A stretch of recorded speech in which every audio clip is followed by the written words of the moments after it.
অথচ আমাদের সমাজে এটাই হইতেছে এখন বর্তমানে।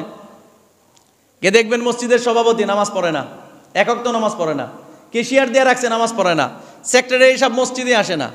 তো এদেরকে কেন আপনারা মসজিদে দিচ্ছেন? হুজুর এদের তো টাকা আছে, তো টাকার কি হালাল কতটুকু এটাও দেখার দরকার নেই। এরকম মসজিদের সংখ্যা কম না বেশি? বেশি। এই জন্য আজকে মসজিদে ইবাদত করার পরে, মসজিদে একটা ইবাদত করার পরে একটা প্রশান্তি, দিলের একটা শান্তি পাওয়া যায় না। কারণ প্রথমে বানানো হয়েছে অহংকারের জন্য, পরে এটার মসজিদের হর্তাকর্তা সুদখুর, মসজিদের ইমাম সাহেব খতিব সাহেব হক কথা বলতে পারে না, সুদের কথা বললেই আউট, ঘুষের কথা বললেই আউট। এগুলো কি মসজিদ? এরপরে আরো সবচেয়ে অবাক করার মতো বিষয় হচ্ছে, মসজিদ বানানোর আগে শরিয়া বিধান কি, ইসলামের বিধান কি, এগুলোও মাসআলা জিজ্ঞাসা করে না। আপনার মন চাইলে আপনি জামে মসজিদ বানাইতে পারবেন, এখানে শরীয়ত কোনো বিধান নাই? কি বলেন, বিধান নাই নাকি? মসজিদ বানানোর কোনো বিধান নাই? আপনি যেখানে মন চায় সেখানে আপনি জুমার নামাজ আদায় করতে পারবেন, কোনো বিধান নাই? কিচ্ছু জিজ্ঞাসা করে না। কোনো মুফতি সাহেবের কাছে যাবে না, ওনারাই সবচেয়ে বড় মুফতি। জায়গার ওয়াকফ করতে হবে কিনা এবং মসজিদের জন্য শর্ত শারায়াত কি, কোন কোন শর্তে এখানে জুমার নামাজ পড়া যাবে, কি কি শর্ত আছে, কোনো কিছুর জিজ্ঞাসা করে না। বাস মসজিদ বানায় ফেলাইতেছে, উদ্দেশ্য অহংকার। আর জিজ্ঞাসা করবেই কে? যে মসজিদের সভাপতি সাহেব, যে মসজিদের মুতাল্লি, ও তো নিজেই ঘুষখোর। ভালো মানুষটা জিজ্ঞাসা করবে। যে মসজিদ উম্মতের দরদে বানাবে, আল্লাহর সন্তুষ্টির জন্য মসজিদ বানাবে, সে না মাসআলা জিজ্ঞাসা করতে যাবে। কিন্তু মসজিদের সভাপতি মুতাল্লি সে যদি নিজেই ঘুষখোর হয়, হারামখোর হয়, সুদখোর হয়, বেনামাজি হয়, সে কেন যাবে জিজ্ঞাসা করে বিপদে পড়তে? আল্লাহর হাবিব সাল্লাল্লাহু আলাইহি সাল্লাম বলেন, জমিনের মধ্যে সবচেয়ে প্রিয় স্থান আল্লাহ তাআলার কাছে হচ্ছে আল্লাহর ঘর মসজিদ। আর জমিনের মধ্যে সবচেয়ে নিকৃষ্ট স্থান হচ্ছে বাজার।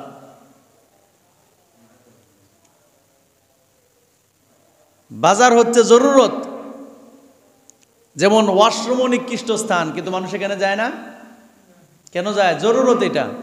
তো বাজার হচ্ছে জরুরত, কিন্তু আল্লাহ তাআলার কাছে সবচেয়ে প্রিয় হচ্ছে আহাব্বুল বিলাদি ইলাল্লাহ মাসাজিদুহা। আল্লাহর হাবিব সাল্লাল্লাহু আলাইহি সাল্লাম বলেন, আল্লাহর কাছে সবচেয়ে প্রিয় স্থান, প্রিয় জায়গা হচ্ছে আল্লাহর ঘর মসজিদ। তো আল্লাহ পাক আমাদেরকে এই আল্লাহর ঘরে বসার তৌফিক দিয়েছেন, এজন্য আবার শুকরিয়া দিই আলহামদুলিল্লাহ। এরপরে আল্লাহর হাবিব সাল্লাল্লাহু আলাইহি ওয়াসাল্লাম,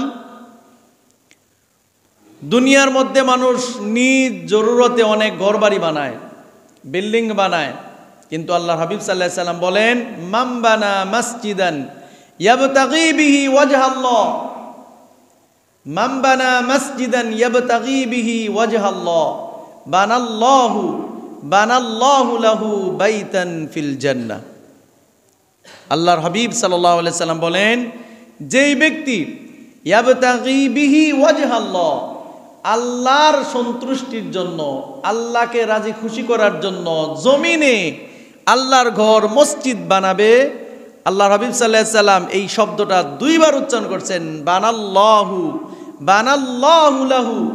আল্লাহর হাবিব সাল্লাল্লাহু আলাইহি সাল্লাম এই শব্দ দুইবার উচ্চারণ করছেন। আল্লাহ তাআলা তার জন্য ঘর বানাবেন ফিল জান্নাহ, জান্নাতের মধ্যে। বলেন কোথায়? জান্নাতের মধ্যে। কিন্তু শর্ত কি? এই শর্ত মনে রাখতে হবে, এই শর্ত মুসলমানের মনে রাখতে হবে। আল্লাহ হাবিব সাল্লাল্লাহু আলাইহি সাল্লাম এই জন্য এইভাবে সুস্পষ্ট বলে দিয়েছেন, মান বানা মাসজিদান ইয়াবতাগি বিহি ওয়াজহাল্লাহ, যে ব্যক্তি আল্লাহর সন্তুষ্টির জন্য মসজিদ বানাবে। বলেন কার সন্তুষ্টির জন্য? আল্লাহর সন্তুষ্টির জন্য, আল্লাহর রাজি খুশির জন্য যখন মুসলমান মসজিদ বানায়, আল্লাহর ঘর বানায়, তো আল্লাহ হাবিব সাল্লাল্লাহু আলাইহি সাল্লাম দুইবার বলছেন যে আল্লাহ তাআলা তার জন্য জান্নাতে বাড়ি বানাবে। কিন্তু শর্ত কি বলেন? মসজিদ যে বানাবে কার জন্য?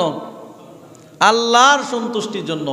আল্লাহ হাবিব সাল্লাল্লাহু আলাইহি সাল্লাম জানতেন এটা, আল্লাহ তাআলা হয়তো জানায় দিয়েছেন ওনাকে যে আপনার উম্মতের মধ্যে একসময় এরকম হবে যে মানুষ গৌরবের জন্য, অহংকারের জন্য মসজিদ বানাবে, গৌরব আর অহংকারের জন্য। আল্লাহর রাজি খুশি উদ্দেশ্য হবে না। এই জন্য আল্লাহর হাবিব সাল্লাল্লাহু আলাইহি ওয়াসাল্লাম এক হাদিসে বলেন, লা তাকুমুস সাআ, লা তাকুমুস সাআ হাত্তা ইয়াতাবাহান নাসু ফিল মাসাজিদ। আল্লাহ হাবিব সাল্লাল্লাহু আলাইহি ওয়াসাল্লাম বলেন, ততক্ষণ পর্যন্ত কিয়ামত সংঘটিত হবে না, দুনিয়া ধ্বংস হবে না, কিয়ামত হবে না, যতক্ষণ পর্যন্ত হাত্তা ইয়াতাবাহান নাসু ফিল মাসাজিদ, মানুষ পরস্পরে মসজিদ বানানো নিয়ে গর্ব আর অহংকার না করবে, গর্ব আর অহংকার না করবে। মসজিদ হবে গর্বের বস্তু, অহংকারের বস্তু। এই মসজিদের চাকচিক্য বাড়ানোর জন্য, তারা মসজিদ অন্যের কাছে দেখানোর জন্য যে তোমাদের তুলনায় আমাদের মসজিদ অনেক উন্নতি হয়েছে, আমাদের মসজিদ তোমাদের তুলনায় অনেক ডিজাইন ভালো, এইটা দেখানোর জন্য, শুধু গৌরব আর অহংকারের জন্য মানুষ মসজিদ বানাবে। আর এই মসজিদকে যখন চাকচিক্য করার প্রয়োজন পড়বে, তো তারা কি করবে? বেনমাজি, সুদখুর, ঘুষখুর, নেশাখুর, ফাসেক, ফুজ্জার, এই সমস্ত মানুষকে মসজিদের কমিটি বানাবে। কারণ দেখবে, যদি এই ঘুষখুরকে মসজিদের কমিটি বানানো যায়, তো আমরা যে মসজিদ 3 তলা পর্যন্ত করেছি, এই মসজিদের বড় বড় টাইলস, সুন্দর সুন্দর ডিজাইন এখানে লাগানো সম্ভব। এখন আমরা তো গরিব, আমরা তো এটা পারবো না, তো বাধ্য হয়ে মসজিদের সভাপতি হবে সবচেয়ে বড় যে ঘুষখুর, সবচেয়ে বড় সুদখুর, সবচেয়ে বড় নেশাখুর, তাকে বানানো হবে। বেনমাজি, ফাসেক, মুখে দাড়ি নাই, শুধু জুমার নামাজ পড়ে আর কোনোদিন নামাজ পড়ে না, এমন ব্যক্তিকে মসজিদের সভাপতি বানাবে। উদ্দেশ্য হচ্ছে এইটা যে সভাপতি সাহেব অনেক ধনী মানুষ, ব্যাংক ব্যালেন্স অনেক করেছে, অনেক টাকা পয়সার মালিক, যদি তাকে সভাপতি বানানো হয় তো আমাদের মসজিদের অনেক উন্নয়ন হবে। লা তাকুমুস সাআ হাত্তা ইয়াতাবাহান নাসু ফিল মাসাজিদ। আল্লাহর হাবিব সাল্লাল্লাহু আলাইহি সাল্লাম, ওনাকে আল্লাহ তাআলা হয়তো জানিয়ে দিয়েছিলেন এই কথাটা যে আপনার উম্মতের মধ্যে এরকম হবে। এখন বলেন হইতেছে কিনা? বলেন, মসজিদ ইয়াবতাগি বিহি ওয়াজহাল্লাহ, আল্লাহর রাজি খুশির জন্য মসজিদ হয় না অহংকারের জন্য? আপনি অ্যাভেলেবেল দেখবেন, গ্রামগঞ্জের মধ্যে তো অভাব নাই, আমাদের পুরা মহল্লার মধ্যে, আমি আমার এলাকার কথা বলতেছি, এখানে মাত্র একটা মসজিদ ছিল, পুরানো মসজিদ, তো সবাই এখানে যেয়ে নামাজ পড়তাম। আস্তে আস্তে আস্তে আস্তে ওই পাড়া আর ওই পাড়া, এই গোষ্ঠী আর ওই গোষ্ঠী, কোনো এক কারণে ঝগড়াঝাটি হয়েছে, বাস আর তোমাদের মসজিদে যাব না, আমরাও মসজিদ বানিয়ে নিব।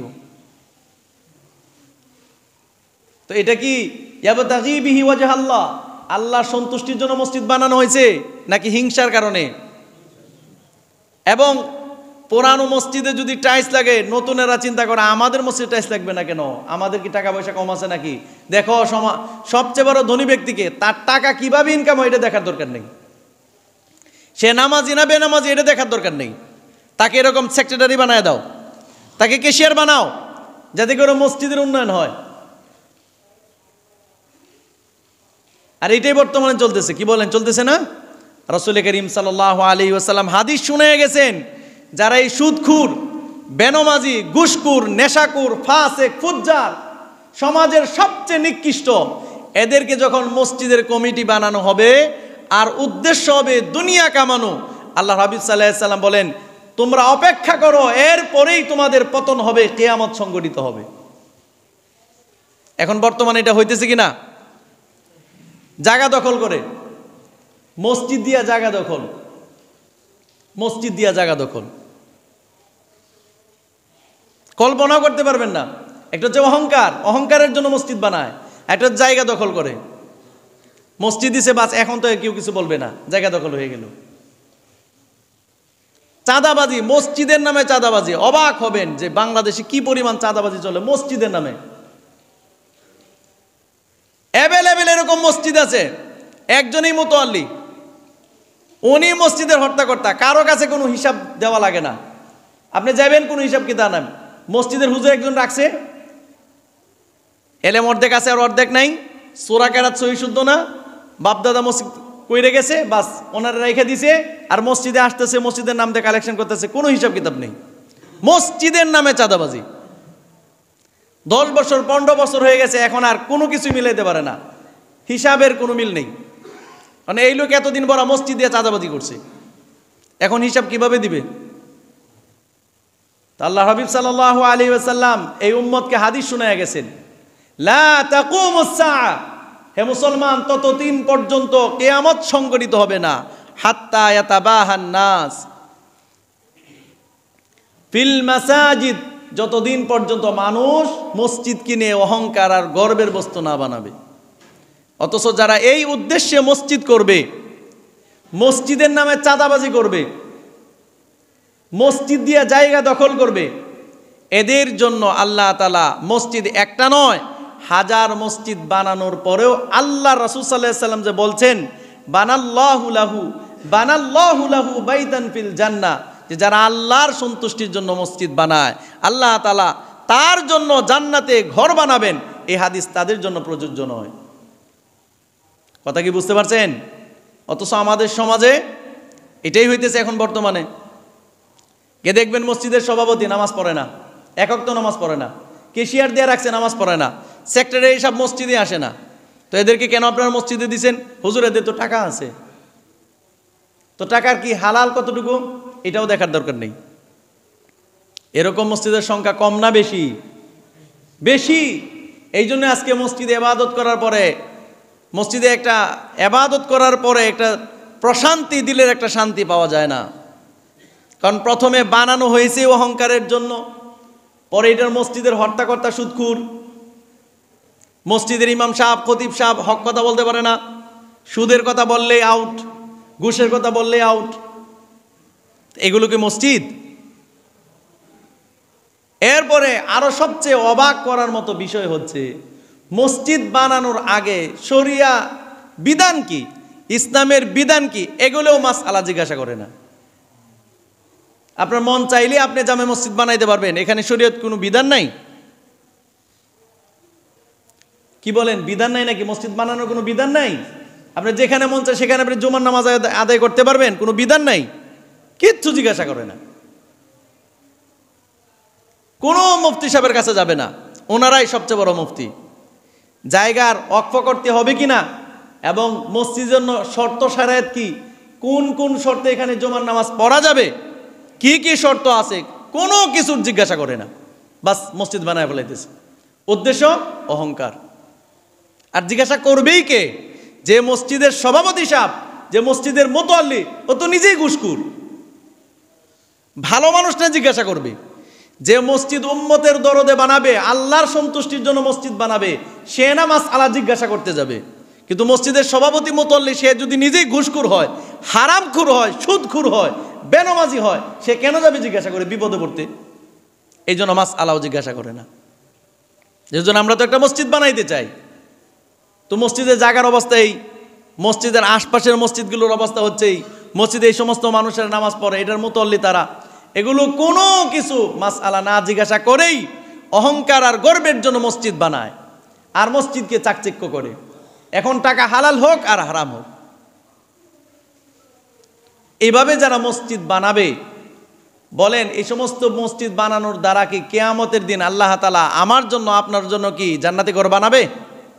বানাবে না। এই জন্য এই হাদিসটা ভালো করে মনে রাখবেন মুসলমান।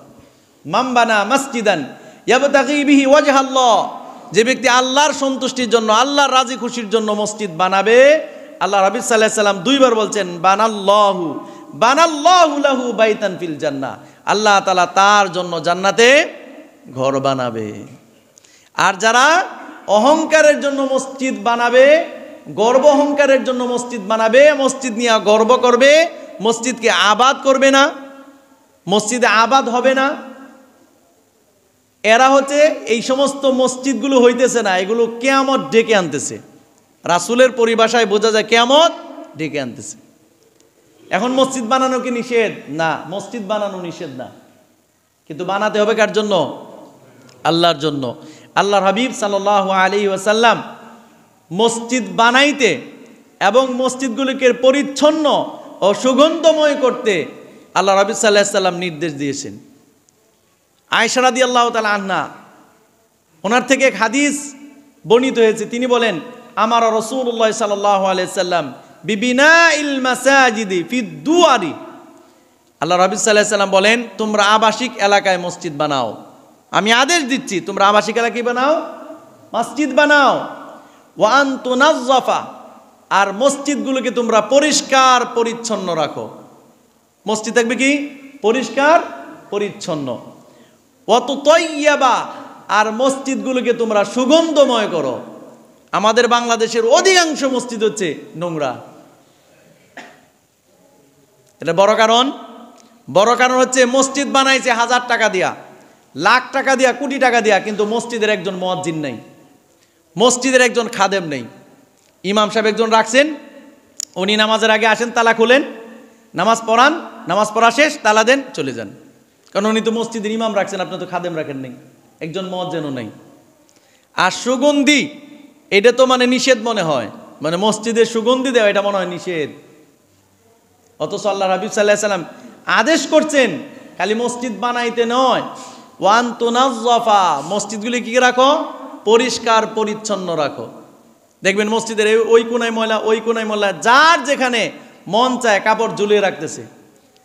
আলহামদুলিল্লাহ, আপনাদের এলাকায় আসছি প্রায় 8 বছর হয়ে যাইতেছে, এই নরসিংদীতে যত মসজিদে গেছি আলহামদুলিল্লাহ, আল্লাহ শুকুর, এই জন্য বলতেছি, আগে আমি মসজিদগুলোকে পরিষ্কার করছি, গিয়েই দেখি যে মানুষ মসজিদগুলোকে নোংরা বানায়।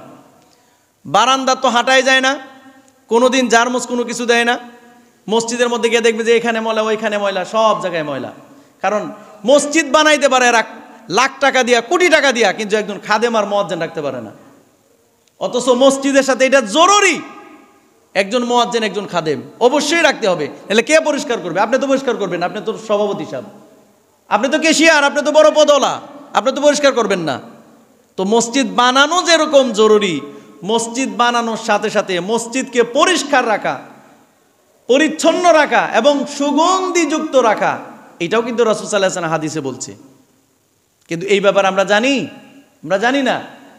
দুঃখ, মানে কি বলবো আপনাদেরকে, অনেক মসজিদ আছে, অনেক অ্যাভেলেবেল মসজিদ আছে। আমরা যখন জামাতে যাই তখন মসজিদের বাথরুমগুলির দুরবস্থা দেখি। পেশাবখানায় আপনি নাক না ধরে পেশাব করতে পারবেন না, আপনি ওয়াশরুমে যাবেন, এখানে আপনি বসতেই পারবেন না।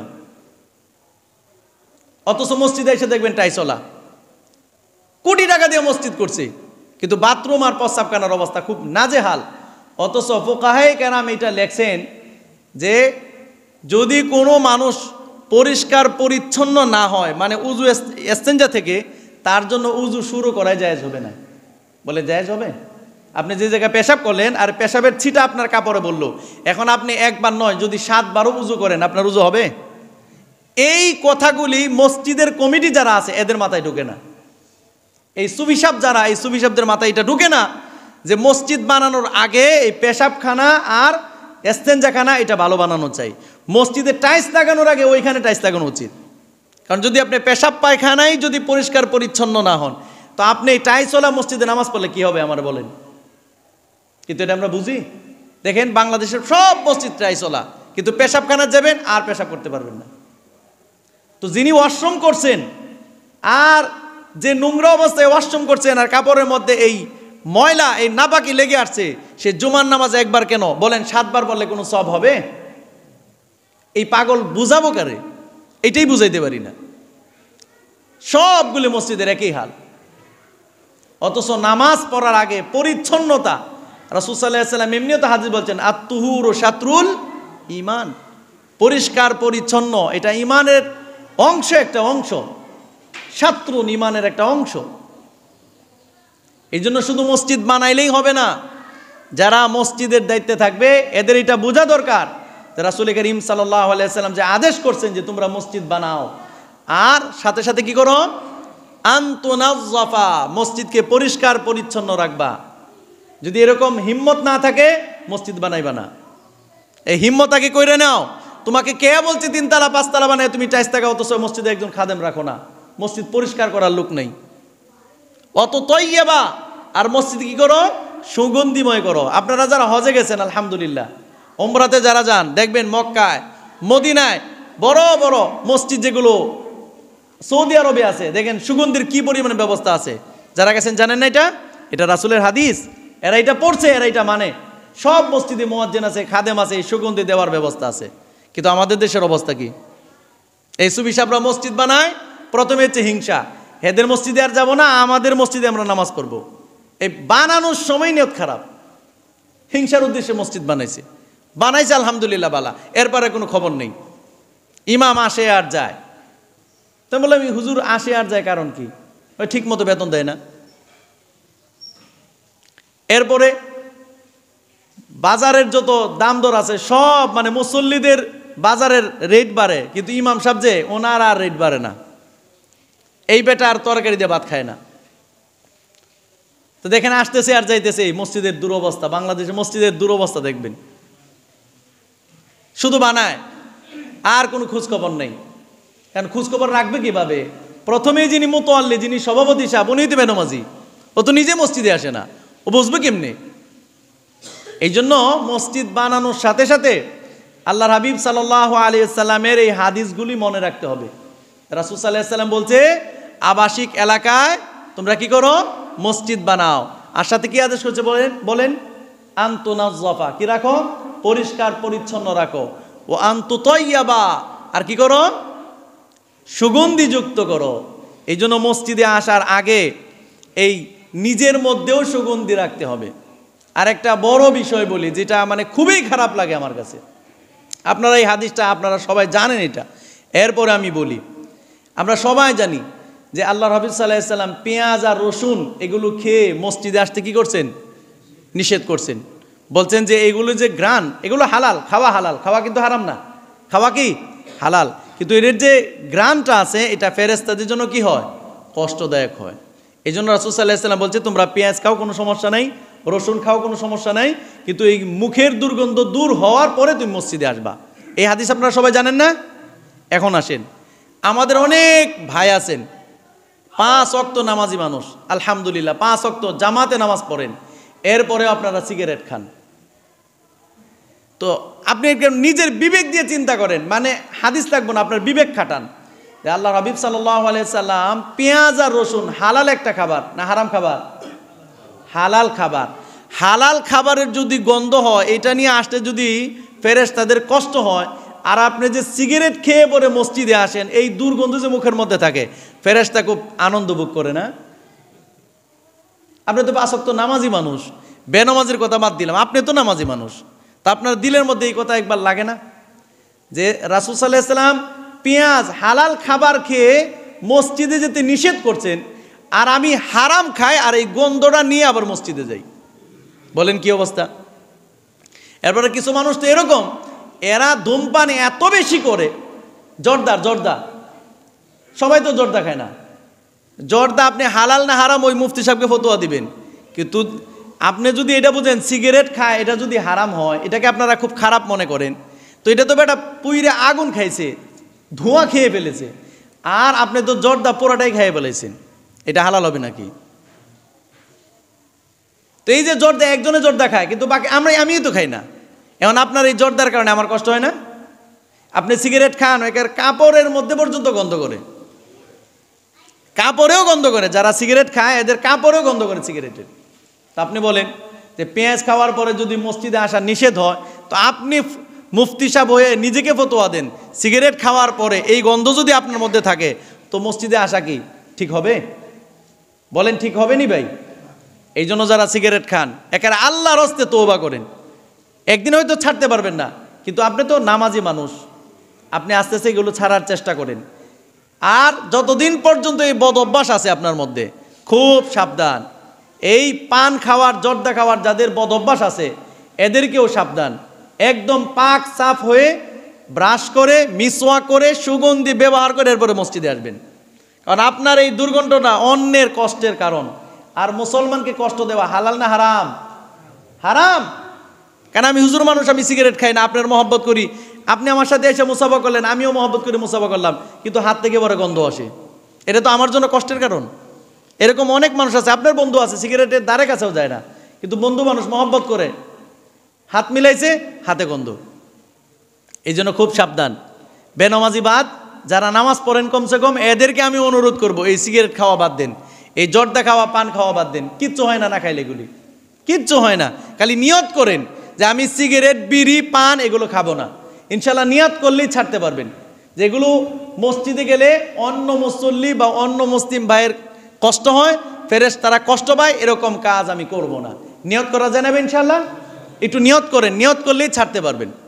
রমজান মাসে আলহামদুলিল্লাহ এই বেনামাজিরা, 5 ওয়াক্ত নামাজি ব্যক্তিরা রোজা রাখে না, তো সারাদিন সিগারেট খায়। সিগারেট খেলে রোজা হবে নি? হবে না। তো সিগারেট তো খায় না, তো ওই দিন থাকতে পারে না আল্লাহর ভয়ে। কি জন্য খায় না? আল্লাহর ভয়ে। তো আল্লাহর ভয়ে যদি আপনি 1 মাস দিনের বেলায় সিগারেট না খেয়ে থাকতে পারেন, ইনশাআল্লাহ নিয়ত করেন বাকি 11 মাসও না খেয়ে থাকতে পারবেন।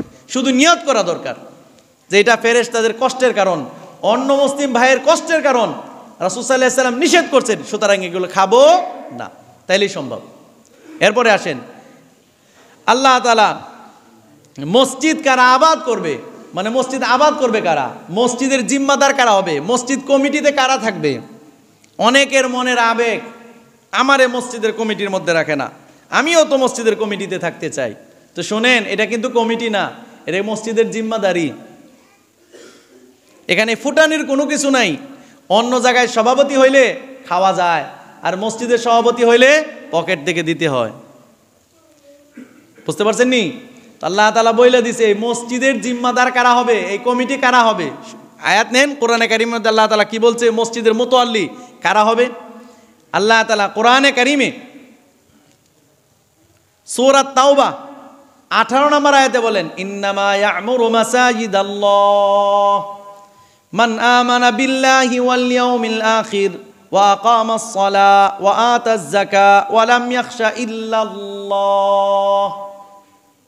আল্লাহ তাআলা সূরা তাওবার মধ্যে বলেন, ইন্নামা ইয়া'মুরু মাসাজিদাল্লাহ, মসজিদ আবাদ করবে তারা, মসজিদের জিম্মাদার হবে তারা, মসজিদের সভাপতি, ক্যাশিয়ার, সেক্রেটারি, সদস্য কারা হবে বলে, তাদের মধ্যে যে গুণগুলো থাকা দরকার, এই গুণগুলো যাদের মধ্যে আছে এরা মসজিদের আবাদকারী হবে। এরা কারা? আল্লাহ তাআলা বলেন, মান আমানা বিল্লাহ, যারা আল্লাহ তাআলার উপরে ঈমান রাখে। 1 নম্বরে কার উপরে? আল্লাহর উপরে। ওয়া বিল ইয়াউমিল আখির, এবং আখিরাতের উপরে যারা কি রাখে? বিশ্বাস রাখে, ঈমান রাখে। ওয়া আকামাস সালাহ, 3 নম্বরে কি বলেন? নামাজ কায়েম করে। মসজিদের সভাপতি সাহেব নামাজ পড়ে না, সভাপতি টাকাওয়ালা না, সভাপতি হতে পারবে না। আল্লাহ বলছেন ইয়া'মুরু মাসাজিদাল্লাহ, যদি তুমি মসজিদের সভাপতি হইতে চাও, তোমার 3 নম্বর শর্ত হচ্ছে আকামাস সালাহ, তুমি নামাজি হইতে হবে। বেনামাজি মসজিদের সভাপতি হতে পারবে না। ওয়া আতাজ যাকাহ, আল্লাহ যদি তোমাকে মাল দেয় যাকাত দিতে হবে। ওয়া লাম ইয়াখশা ইল্লাল্লাহ, আর হচ্ছে একমাত্র আল্লাহকেই ভয় করতে হবে। বলেন কাকে? আল্লাহ তাআলাকেই ভয় করতে হবে।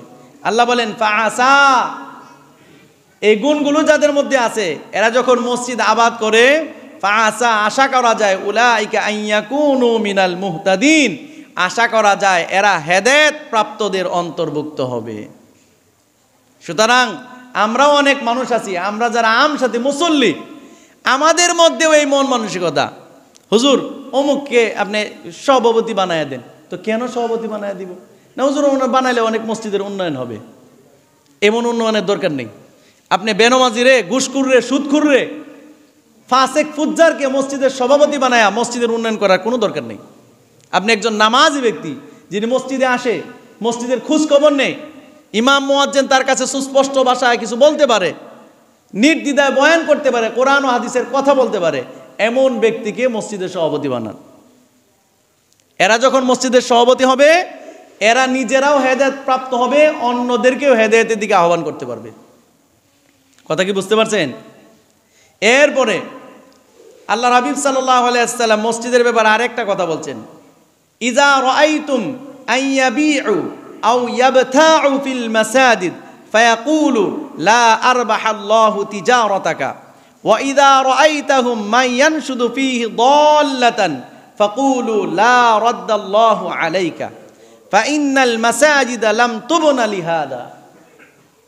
আল্লাহ রাসূল সাল্লাল্লাহু আলাইহি ওয়াসাল্লাম বলেন, যখন তোমরা দেখো কেউ মসজিদের মধ্যে ক্রয় বিক্রয় করে, মসজিদের মধ্যে ক্রয় বিক্রয়, কথা কি বুঝেন?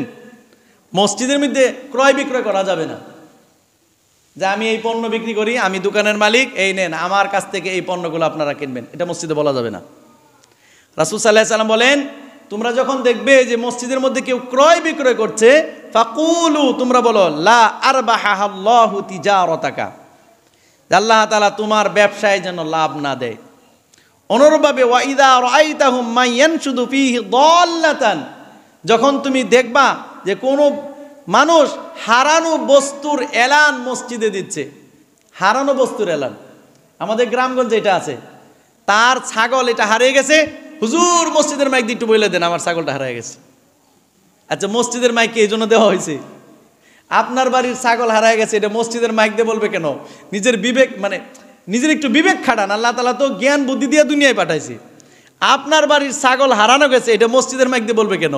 যারা মসজিদের মাইক ক্রয় করেছে, মসজিদে দান করেছে, এই জন্য দিছে, বলে এই জন্য দিছিনি, এগুলো নিষেধ। অনুরূপভাবে এই যে মসজিদে দাঁড়ায় সাহায্য চায় না, সাহায্য দেখবেন অনেক মসজিদের মধ্যে, আমি দুই ব্যক্তিকে আমি বসায় দিয়েছিলাম একদিন, এটাও বলতে পারবে না। মসজিদে সব গরিব, সব ফকির কার কাছে চাইতে আসে? আল্লাহর কাছে। মসজিদে চাইতে হবে কার কাছে? আল্লাহর কাছে। এই ব্যক্তিদের কাছে যাওয়া যাবে না। আপনার যদি প্রয়োজন পড়েও বাইরে গিয়ে বলবেন। আমি অনেক দিন এবং ঘটনা শোনাই আপনাদেরকে, আপনারা অবাক হবেন মানুষ যে কত বড় প্রতারক। একদিন জুমার আগে এক লোক আসলো, এসে বলতেছে, হুজুর আমার একটা ছেলে, সে চোখে দেখে না, তার চোখে অপারেশন করাইতে হবে, জুমার দিন আমি মসজিদে আসতে চাই, যদি আপনি অনুমতি দিতেন, একটু যদি মসজিদে আপনি বইলে দিতেন যে আমার ছেলেটার অপারেশন হচ্ছে, কিছু টাকার প্রয়োজন, সবাই যাতে সাহায্য করে। আমি বললাম ঠিক আছে, আপনি আইসেন। তো আমি আসার আগে এই সুবি সব মসজিদে আসছে, আইসা দেখি তার বাচ্চারা চশমা নাই, চশমা নিচে রাখছে, আর সে বসে খেলাধুলা করতেছে। তো দেখে তো আমার অবাক লাগলো। তো আমার দেখার সাথে সাথে বাচ্চারা চশমা দিয়ে দিছে। তো এই বিষয়টা আমার কাছে সন্দেহজনক মনে হইল, যে এতক্ষণ চোখের চশমা ছিল না, তাও আবার কালো চশমা, যাতে না দেখা যায়। তো দেখলাম, তো আমি আইসা তার চশমা সরাইলাম, দেখলাম তার চোখ সম্পূর্ণ ভালো, কোনো সমস্যা নেই, মানে এটা দিয়ে একটা ব্যবসা করে, নাউজুবিল্লাহ। তো আমি তারা কিছুই বলি নেই, এই ব্যাপারেও কিছু বলি নেই। নামাজের পরে যখন এখানে হিসাব কিতাব হইতেছিল, এই লোকটা এসে, হুজুর আপনি কিছু বললেন না। আমি বলছি তাড়াতাড়ি মসজিদ থেকে চলে যান। যদি বলতাম আমি নিজে মিথ্যাবাদী হইতাম। এরকম প্রতারক লোক বহুত আছে। আরেক দিনের ঘটনা শুনে, এই মসজিদের ঘটনা কিন্তু এগুলি। এশার নামাজের আগে এক লোক এখানে আসছে, আইসা বলতেছে, হুজুর আমি জিনারদি থেকে আসছি, আমার 2টা মেয়ে মহিলা মাদ্রাসায় পড়ে, আমি অনেক অভাবের মধ্যে আছি, আপনি যদি একটু মসজিদকে বইলা দিতেন।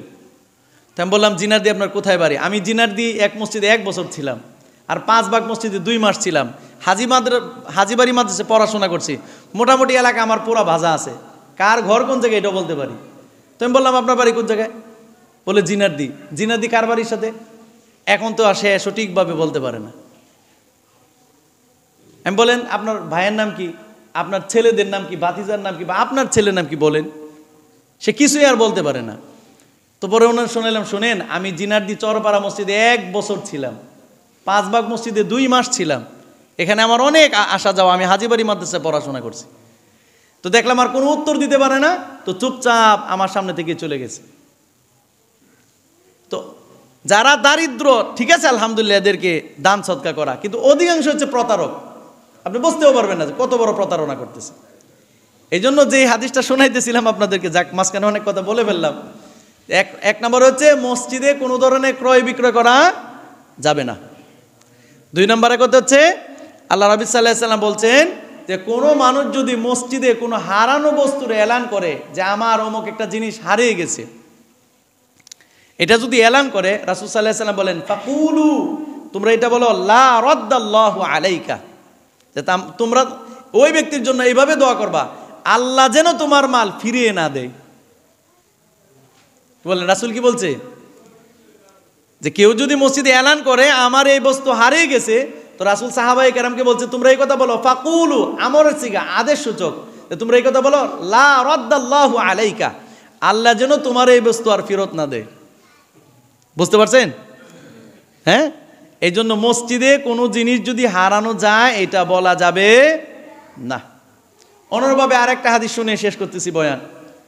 আল্লাহর হাবিব সাল্লাল্লাহু আলাইহি সাল্লাম মসজিদ সংক্রান্ত আরো কয়েকটা জিনিসের কথা বলছেন। একটা হচ্ছে জান্নিবু মাসাজিদাকুম সিবিয়ানাকুম ওয়া খুসুমাতিকুম ওয়া হুদুদাকুম। আল্লাহর হাবিব সাল্লাল্লাহু আলাইহি সাল্লাম বলেন, তোমরা তোমাদের মসজিদগুলোকে বিমুক্ত রাখবে তোমাদের শিশুদের থেকে। শোনেন, এটা কিন্তু হাদিস, কোনো ব্যক্তির গল্পগুজব বলতেছি না, কোনো ব্যক্তির মত বলতেছি না। আপনারা তো কিছু বললে মাযহাব, ওই মাযহাব বলতেছি না, রাসূলের সুস্পষ্ট হাদিস শুনাইতেছি। এবং হাদিসটা কোথায় আছে এটাও বলে দিব। রাসূল সাল্লাল্লাহু আলাইহি সাল্লাম বলছে, তোমরা কি করো, মসজিদগুলোকে বিমুক্ত রাখো। কার থেকে? সিবিয়ানাকুম, বাচ্চাদের থেকে। বলেন কার থেকে? বাচ্চাদের থেকে। আমি আপনাদেরকে আগে একদিন বলছিলাম, রাসূল সাল্লাল্লাহু আলাইহি সাল্লাম নামাজের আদেশ করছেন বাচ্চাদের কত বছর বয়সে? বলেন কত বছর বয়সে? 7 বছর বয়সে। তো 7 বছর পরে আপনার বাচ্চারা আপনি আনতে পারবেন।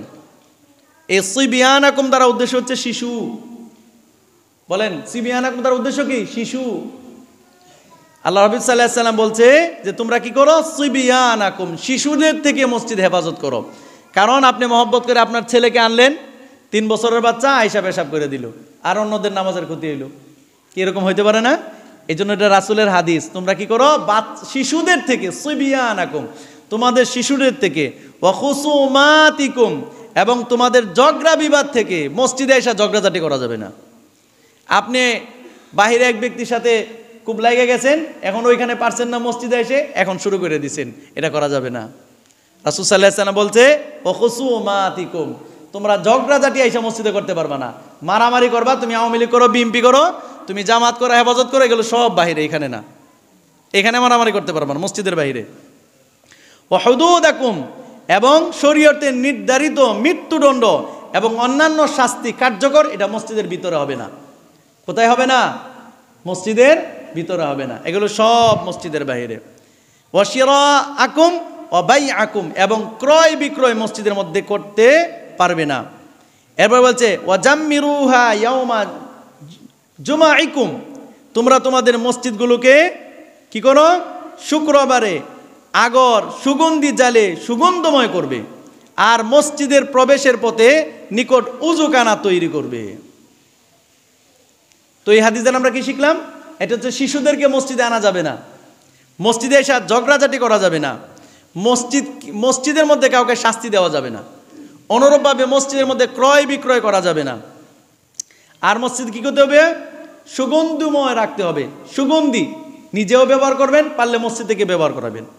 আরেকটা হচ্ছে ওয়াজআলু আলা আবওয়াবিহা মাতাহিরাকুম, আর মসজিদের সাথেই তোমরা উযুখানা রাখবে, যাতে মানুষ পাক পবিত্র হয়ে আল্লাহর ঘরে আসতে পারে। আল্লাহ তাআলা যা কিছু বললাম আমাকে আপনাদের প্রত্যেককে বুঝার এবং আমল করার তৌফিক দান করুক। ওয়া আখিরু দাওয়ানা আনিল হামদুলিল্লাহি রাব্বিল